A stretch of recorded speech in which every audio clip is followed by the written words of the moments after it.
Hey guys, Greg Medford from Medford Knife, MKT USA. What's going on? Okay, so I'm wearing these polo shirts now because they're comfortable, and I finally found a polo that I kind of liked that didn't accentuate my belly so much. So I'm wearing them, and people come in and they go, "Oh, he must be in charge." Because usually I had a black t-shirt on and I was grubby because I'd just been laying under a machine helping fix whatever problem the day needed my input. And I do a little less of that now. I spend a lot of my time designing, I don't know, Samantha, what do I spend a lot of time doing? You must see. Making up all the crazy stuff yourself? Yeah, I spend a lot of time, you know, it's kind of funny, people ask all the time, like, if you've ever tried to sit down and draw 20 new original knives, that's easier said than done. And if you look at a lot of knives, when you get around to actually making them into something that's drawing a picture of something that's actually producible and makeable, it starts looking a lot like stuff that you like and have seen before. So to make up, I think a lot of people would agree that we make something pretty unique in the space, in the marketplace. To have a very unique take on it is harder than people think. So I do all kinds of stuff that gets my creative juices flowing. I'll tell you, looking at mechanisms and working on a 1911, I'll come up with it. It'll make me think of something that relates to knives, and then I'll be thinking about a mechanism, and then I'll be on with the U.S. Patent Office looking at some patents to see if it's a conflict, and then I'll do some sketching, and then I'll go talk to my engineer and say, "Hey, how would you make this? Because this is what I want." I spent a lot of time doing little stuff like that, and then I spent a lot of other time saying, "Hey boss, we want to make this tooling, what do you think about this?" And I go through, and you know, the funny thing, I make this decision, it's going to be a really expensive decision, and once you've gotten in the rabbit hole, it's hard to get out of it. I have to kind of think it through. So a lot of times, it looks like I'm sitting in my office just staring at the wall, but I'm literally sitting there thinking about, like, okay, if on the new tooling subplates, we were to taper the fixture, taper the sub fixture away from the main fixture and put small channels, would it pull more fluid away so that when they go to clean off the part, they don't have to blow it off very long and they don't get stuff splattered on their face? Like, okay, what's that gonna mess up if we do that? So I'm thinking about all those repercussions of every little thing, and then Amy and I will have a discussion about something, and I'll go down to my office and I'm sitting there and I'm kind of pondering. A lot of times, how many times do we make a decision where it impacts everything and we're really careful? And how many times do you guys hear me go, "Oh, don't ask me, let's get everybody together and make a decision," and who's writing it down? Because someone will say, "Hey boss, you want to do black screws on this?" And I go, "Yeah, sure." And then next thing you know, Raul comes in and he goes, "Hey, we don't do that black screw on that thing anymore because when we did that, it doubled all our SKUs." And I go, "Oh, I thought we made black, hold on." That's why a lot of times I'll answer the phone and I'll take technical questions and do all that stuff and be really accessible to everybody. When you're like, "Okay, I want to buy a knife, here's what I want to do." I go, "Oh, hold on, now you got to get the folks who know what we've agreed on." Because I don't know everything we've agreed on, because it's a lot of decisions, right? We probably had like over 1 million permutations, and we haven't narrowed down now. I mean, I narrowed it down. About 750,000. Is that what it is? 700? I thought it was like 180,000. It's still going to narrow down a lot more. Okay. The last time I talked with Kathy, she said 180, I thought. Yeah, I think it's 180,000 knife permutations right now. 180,000 knife permutations. So if I say yes to something that's not in there, I just doubled all the permutations. It goes to 360. Anyway, so that kind of stuff kind of gets to where it spooks you out a little bit. I'll give you another example. We went out into the scrap drawer on Monday this week. And the scrap drawer is our screw drops. Guys are assembling a knife and they drop a screw on the ground and they go, "Oh, we don't want to put that on a knife." It may have a screw, but they don't want to get it under a magnifying glass to shine light. You may have a scratch on the screw. You don't want to get it under a magnifying glass. You got to shine a light on it, see if it's got scratches, because that's what guys do when you get the knives. So they throw those screws into like a grab box for assembly. Did you see that box out there? So we went through, it took 4 days to go through it. Do you guys have any idea how many parts were in there? 10,000. Okay, there were more than 10,000 parts. It looked like a lot. And the cheapest part we turn costs about $1, and our pivot screws cost $4.18 for the stainless, and they cost more for the tie. And they didn't know there were. They went through and separated them all, and I went in with a rare earth magnet. I go, hey, what are you guys gonna do with these 400 titanium pivot screws? And they were like, all that had titanium. I said, hey, where are all the titanium pins? They go, oh, we don't have titanium pins, boss. I go, yeah, we do. They go, no, we don't. You don't know what you're talking about.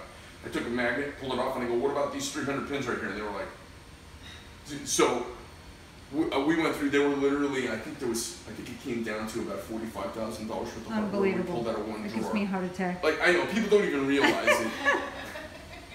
So, you know, we make decisions like, hey, we want to make a new piece of hardware for this knife. I mean, hold on a second. We made something really like that before. Can we modify the thing we're making so that we can use that piece of hardware? The hardware adds up. If you were to go into the hardware, the biggest checks we write out of here are for Swiss parts if we outsource them, isn't it? Absolutely. Those are the most expensive things. So if you just look at our drawers of Swiss hardware that we've turned and subbed out to have turned to help us, there's a staggering amount of money tied up in little drawers of little tiny parts. Anyways, so I spend my day kind of troubleshooting that kind of stuff. I spend my day thinking about the next new thing. We've got coming out in January, we've got we already launched the USMC Raider knife, but we're going to bring the Commando Dagger full on with multiple versions to SHOT Show. We're going to bring the Smooth Criminal on, which will also be our first automatic later in 2018, third quarter. We've got the completed Poseidon butterfly knife. We have the -9 version of the Barung, the final production Barung, if there's such thing as a production knife here, the final Barung, which is a really spectacular knife. It's turned out, and I can't believe it. I think it's the nicest knife we've ever made. We've got this Slim Midi coming out. We have the USMC fighting knife coming out, which is our modern take on the old knife that the Marines have been carrying forever, the K-bar. It's our competitive head-to-head take on the K-bar knife.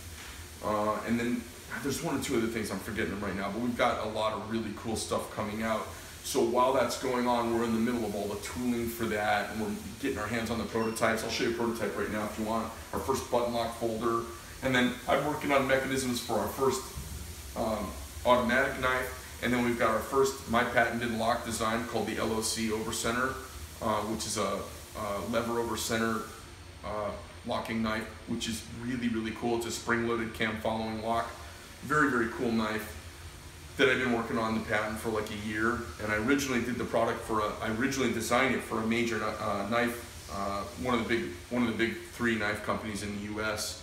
And when it was all done, how they wanted to brand it and logo it, I wasn't in love with, and I drugged my feet a little bit and decided to keep the project for ourselves. We also have the ASK, American Service Knife, which is going to be our competitor with that we're going to go head-to-head against Swiss Army with, which is a really neat knife. So we've got some really cool, very ambitious projects that we're trying to bring more people in and more manufacturing and some collaborative manufacturing on the ASK knife, which would be pretty neat. Let me go through and give you a quick tour of the day. You want to get the dog in? Come on through. Come on, Smedley. Come on, Smed. All right. Smedley's in the house. Hey, let's poke our head in and say hi to Jeff. All right, you guys, this is Jeff. Jeff, say hi to everybody. Hi, everybody. So Jeff is doing business development and sales for us, and we've gotten to the point where if we don't have somebody specially tasked to this, it's hard to manage all the relationships that are required. Everybody needs constant contact, and it's really hard to do that, like Ma and Pa Kettle, when they're trying to come up with all the new product line for next year and all those things. So it's the needs of a real company. So Jeff's doing a really good job at that. He seems to be as obsessed with his mission as I am with the overall mission, so that's awesome. And got a huge financial and motorcycle and gunslinging background. Do you play football? No. But you love football? Love football. He's big enough to play football. He's so business development, sales, and current body blocker. Right. I'm security. Anything else I should know? And he loves Porsches, so I like that. That's right. Well, check out our new models, new pricing, and 2018 SHOT Show. That's what we're focused on. Look at him throwing a plug in there in one of my own videos. That's not fair. Well done. Well done. All right, I'll leave you to it. All right. Hey, who's our newest dealer? Newest dealer is Sawyer River in New Hampshire, Conway, New Hampshire. Sawyer River up in New Hampshire. Yeah, That's it's a really awesome. neat knife and trading post store in Conway, New Hampshire. Trey is the multi-generational family business, and just came on board, and they've got some really terrific stuff heading their way. Cool.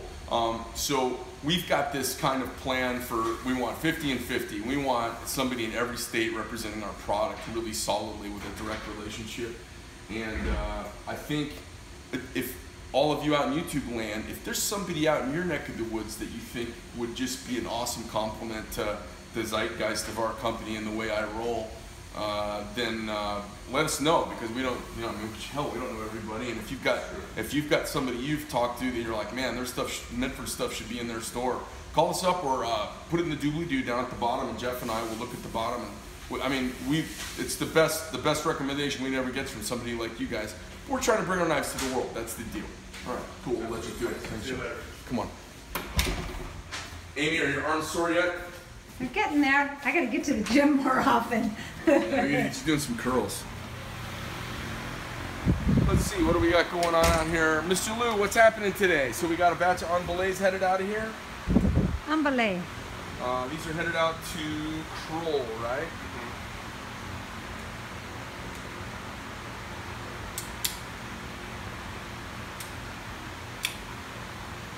Awesome. Those have been through a lot of inspections. And where are these guys going to? Michigan Knives? Yeah. Up in Troy, Michigan? Awesome. So when you post this video, make sure you mention our new dealer and Michigan Knives. Come on, fellas, let's see what's happening. So in here today, we actually ran out of parts. The assembly has sped up so much. There's a little accordion factor that goes on.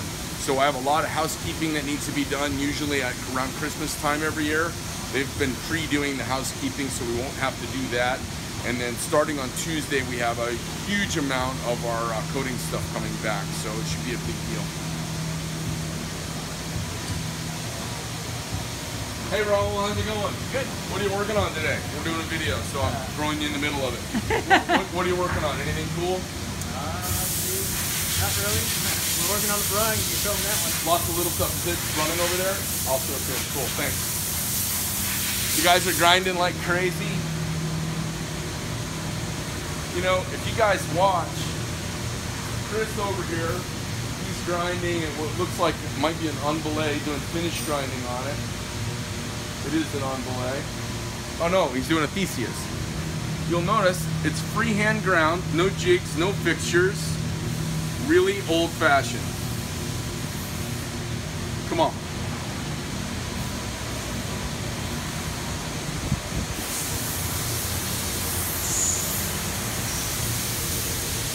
Got heat treating running right now. Middle oven's at 1700 degrees. That one's at 1950, which means our stainless in there. We've got bags queued up and ready to go for Monday. So this will be the stuff that gets ground today. We've got bags being made. Some of the bags are made for that. We're also getting our SHOT Show booth tweaked up. I'm making a new roof for our SHOT Show booth that I think will look sexy. Zach, how's that going down there? Come on, let's look. Say hi, Zach. Hello. So Zach will be at SHOT Show with us. You guys can meet him. Zach was in the Army and he got blowed up over there. What year was that? First time was 05, 06. Second time? 08 or 07. You got blowed up both times? You gotta stop getting blowed up. They didn't like me. So everything looked pretty good, but we just need to do something with this which has some wrinkles in it. Okay. All right. I have all this on WaterJet files, so I'm gonna cut some new ones and make some changes to it. I think it'll look awesome. Okay. Thank you. You want me to throw it in the dumpster? Or? No, don't throw it in the dumpster, but why don't you go ahead and mark that the way, or take a picture with your cell phone so you have a record of how it is, and then take it all apart, pack it up, and get it ready to go, okay? Here's our booth for SHOT Show, the way it gets packed up. I made this 2 years ago. It was like my project down at the end of the building that drove everybody crazy. But it's actually a really nice display. Come on.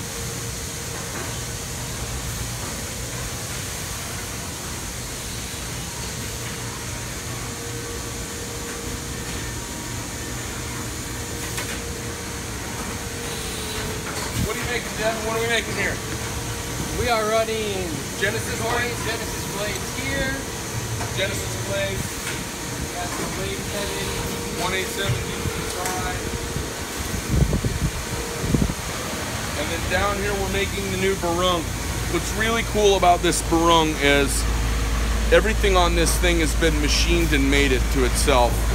So there are no as-is finishes for reference on this. This is a really, really precision knife, and it's the new way we're gonna start doing it. We call it Gen 3 tooling. We've been making some SDA sniper handles.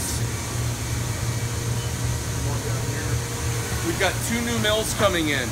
So we've got 2 new Haas Super Speed VF2s, all with 4th axis and high-speed machining on them. There's some new stuff coming down the pipe here that I'm really excited about. Come on.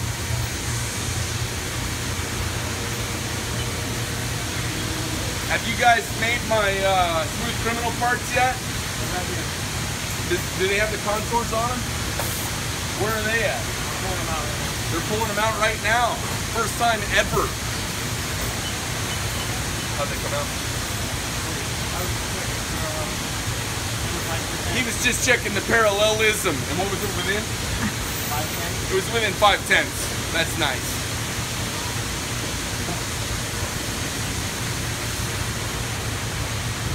Well, we don't. Well, who wants me to? Show that to anybody? Oh, I don't care. Crazy. The Smooth Criminal. Oh my God, I'm freaking out right now. Oh my Might be a God. small step on the back. These are my first time seeing these. 100% made in USA. So cool. I love it. It's milled. It says 100% made in USA on it. Awesome. Oh my God. That will all go away. Sweet baby Jesus. Oh man, these are ridiculous. So this is our button lock, Smooth Criminal. I'm kind of beside myself. Have you guys made the back strap for it yet? No, that's gonna be next. Did you see these? First one's off.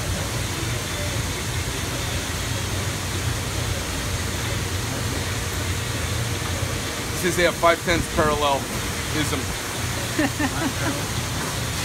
That's what's going on. Come on in.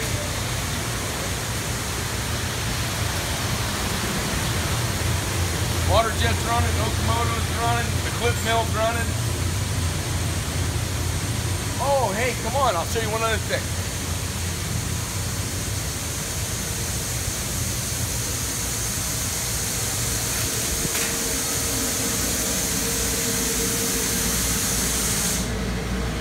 So Trinco makes this. This is the coolest machine. They were a little prickly on the phone, but I'm really forgiving of people seeming prickly on the phone because I'm prickly on the phone. And I couldn't be happier with the product. I can't believe how good this thing is. This is categorically the best machine we've ever purchased. We used to have one person's full-time job was to sit at that machine with their hands in rubber gloves, looking through glass, blasting all day by hand. It was the worst thing ever. Everybody hated the job. So we didn't fire that person. They are still here. They're doing cool stuff.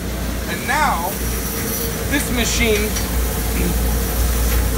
slowly tumbles the parts in these very soft beads.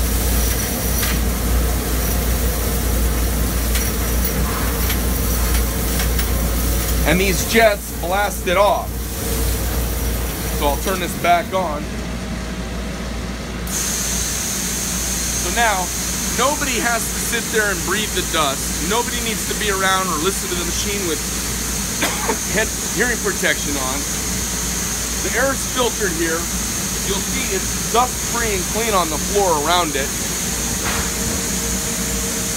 And what took 8 hours to do before now takes 45 minutes. I'll say that again. What took 8 hours takes 45 minutes. And it does a better job. Hey, how much do you like not having to blast anymore? Oh, it's the best thing ever. Yeah.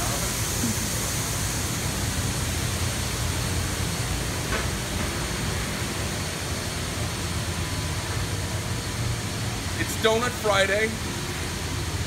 Almost all the donuts are gone. Oh no. Awesome. And I didn't get one, so that's perfect. Trying to use my caloric discipline. Anyways, that's like walking around for the day. You got a couple people out, vacation going on. You got the dog here piddling on the floor when strangers show up. You got me trying to come up with new things to entice everyone to continue to engage our company and our brand. And at the end of the day, we're trying to make what we think are the toughest, coolest, badass, simplistic knives on the planet. That's my goal. I do what I can. Some days I do better than others. That's the way it goes. Anyways, we couldn't be here without everyone's support. We love you guys and appreciate you so much. You have no idea. I wanted to give a special shout out to Stephen Cleary down there in Tucson. We had a conversation on the phone last week, back and forth, and you know, I was my typical jerky self. And he's a great guy, and he supports us and buys a lot of stuff. And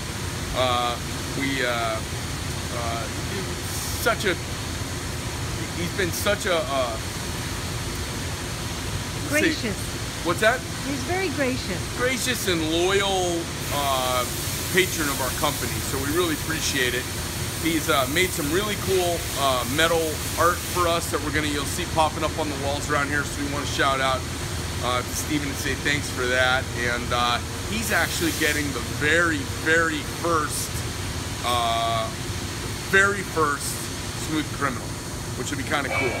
It'll be numbered and have my signature on it, and I'll only do one like that. Anything else, Ames? Did I forget anything else? We got SHOT Show coming up we're getting ready for, and I guess we're gonna, you know, we didn't do USN. I hope that went well for everybody, and we're not doing a New York Custom Night Show. I hope that goes well for everybody. Or the Plaza Cutlery Show. Yeah, I don't think we're doing the Plaza Show either, so I hope that goes well for everybody. And we're just making a lot of knives, and I'm staying home with my family more and traveling for business and a little bit less for shows. And then we're gonna work on some sort of way to reach people more than just like 500 people at USN or 1,000 people at this show or that show. I want to meet 5,000 or 10,000 people and say hi to everybody and tell them all about our brand. So I'm trying to figure out how to do that. I haven't quite figured it out yet, but I'm working on it. Open to suggestions. You guys have a wonderful and safe weekend. And do you want to talk at all about the fixed blades that you're working to? You mean the 500 we're going to give away to the military? No. I don't know if anybody's doing it, but we're making 500 blades. I'm going to take them out to some base that has a lot of infantry enlisted guys on it. I'm going to give them all away. Something like that. We're going to do something. I haven't figured it out yet. We're going to give them away, or $50, or I mean, they're like $500 knives. I'm just going to give them away. I think it'll be fun. What else? And then the last thing, we sold one of those production Praetorians. Oh, for the to raise money for Yeah, for the we have flood. one left. Right. So we had one more production Praetorian. If anybody's interested in picking up a production Praetorian, what's the price on it? We're listing it at $500, which is over the retail price because we're going to donate 100%. Yep. It's $500. Basically, you're making a $500 donation and you're getting a $390 knife. That's the way it goes. So what we'll do is we'll cut that check and then we'll decide who we're going to mail it to as soon as we sell the second knife. And we'll do that on video. I think that'll be fun. Cool. All right, am I missing anything else? No, I think that's it. You guys have a great weekend with your loved ones, friends, family, hunting. Bird season started last week here in Arizona for dove. Quail's coming up, Gembel's quail. And I hope everyone goes out, exercise their Second Amendment, get some trigger therapy this weekend. I hope you do some barbecue with your friends and family. I hope if you're a libtard, I hope that you open up your ears as well as your mouth. And I hope if you're a conservative, you open up your ears as well as your mouth. And remember, the election's over and we all got to get along. These are our countrymen.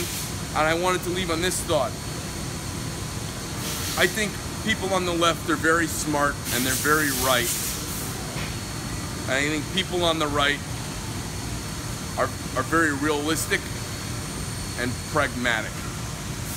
And I think the people on the left and the right have a hard time having a conversation because they come from two opposite ends of the thought universe. I think collective action is better for all of us. And collectivism and socialism and communism and all of that on the left, where they come from, has that as their cornerstone of their reasoning. And I think they are right almost all the time in their thought on what should be done. And I think we get demonized on the right side of the spectrum because we don't want any part of it. But here's the crux of the situation. All collective thought, whether it's right or wrong, and I'm just going to give them that they're mostly right on it. All collective thought requires the government putting a gun to the head of you and taking away your liberty to do its action. And all collective thought consolidates thinking into oligarchy and totalitarianism. So although they are right-headed, and they are right-minded, and they are right-hearted, they are wrong-headed in the observation that I have from a life, and many of you have. No matter what government's good intentions are, it almost always fails horribly and has, in its moderate successes, unintended consequences that are far-reaching and usually outweigh the original problem they were trying to solve. So although we say, do nothing, minimalism, let the market respond, and they say collectively everything's better if we all work together as a team, when we all work together as a team, we suck. As a country and as a species, collectivism does not work very well. As soon as they consolidate their power, now they have an infight amongst themselves and they start casting out people within there, and they consolidate power, and they consolidate power because what's behind this is arrogance, and what's behind this is humility. Humility is, we aren't going to figure it out, you ain't going to get it right, you don't know all the permutations, possibilities, and consequences. Do nothing, respond to the problems, keep things small and constrained, because we know from 1,000 years of modern history, big government goes crazy. And these folks over here say we should collectively work together, and they go towards big government. And big government always fails and is inefficient to the point of insolvency. It succeeds sometimes moderately, and a lot of times the repercussions of its successes, the unintended consequences, are awful, are just as awful as the problem they were trying to solve. But we have to remember they're not evil, they're just, and their intentions are the best, they're just wrong, and history's not on their side. And they have to remember we're not stupid just because we're not drinking their, whatever their cabal is of the moment. Because we have a very historical looking back for how we act today approach to the world. That's the way I can be nice to my Democrat friends and have lunch with them. Some of my right-wing friends have excluded some of my lefty friends from the circle. They're like, I don't want them involved in our lunches. We got to get along, right? You find out about all that stuff not meaning so much when Houston happens, and maybe when this hurricane happens. Hopefully it settles down and goes back out to sea and peters out a little bit. Wish you guys all the best out in Florida. Greg Medford from Medford Tool, MKT USA, wrapping up with a quiet rant. My lovely bride on the phone, on the camera, Amy, aka phone. I'm out.